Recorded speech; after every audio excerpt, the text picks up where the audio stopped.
మూడు కదా, 2 ఫింగర్స్ పెట్టుకున్నాం. ఈ 2 ఫింగర్స్ ఇట్లా లాక్ చేసుకున్నాం. పెద్ద లేయర్ ఏమొచ్చి ఒక లేయర్లో తీసుకున్నాం, ఇంకొక లేయర్ నుంచి ఇంకొక లేయర్లో తీసుకున్నాం. సో పెద్దది చిన్నది ఇట్లా వచ్చింది. సో మిడిల్ ఎప్పుడు మిడిల్లో ఉండాలి, ఇటు సైడ్ తిట్టు ఇటు సైడ్ తిట్టు. ముడి ఉదయం ముడే కవరం ఎక్కువ బరువు ఉంటుంది. సో క్లైంట్ పెయిన్ రాకుండా ఉండాలంటే ఇలా షోల్డర్ పెయిన్ ఇట్లా తీసుకోవాలి. ఇప్పుడు ఇది ఒక లేయర్, ఇది ఒకటి, రెండు ఉన్నాయి కదా, దీంట్లో కొన్ని తీసేయాలి. ఎన్ని ఇప్పుడు 3 అల్లుకుంటూ రావాలి.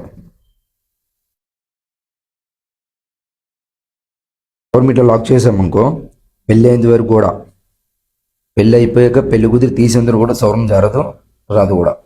సింపుల్ ట్రిక్, లాంగెస్ట్ ఉంటుంది, అసలు కూడా ఉండదు. 3 లేయర్స్లో 1 లేయర్ ఇట్లా పట్టుకున్నా, ఒక ఫింగర్ ఇట్లా తీసుకుని దాన్ని చుట్టుకున్నా, ఇలా తీసుకొచ్చా. ఈ రెండింటి మధ్యని 2 ఫింగర్ తీసుకున్నా, ఈ లేయర్ దీంట్లో లాక్ చేసుకొని లాగేసా. ఇది ఒక ముడి, ఓకేనా. చాలా మంది ఏంది ఇక్కడ బ్యాండ్ వేస్తారు, డిస్కో బ్యాండ్ వేసిన అవసరం. ఇది లాక్ ఇంకా ఇంత కట్టుకుంటే అదంటే ఇది ఓకేనా, జారం కూడా చదవదు, ఇది లాక్ ఇది.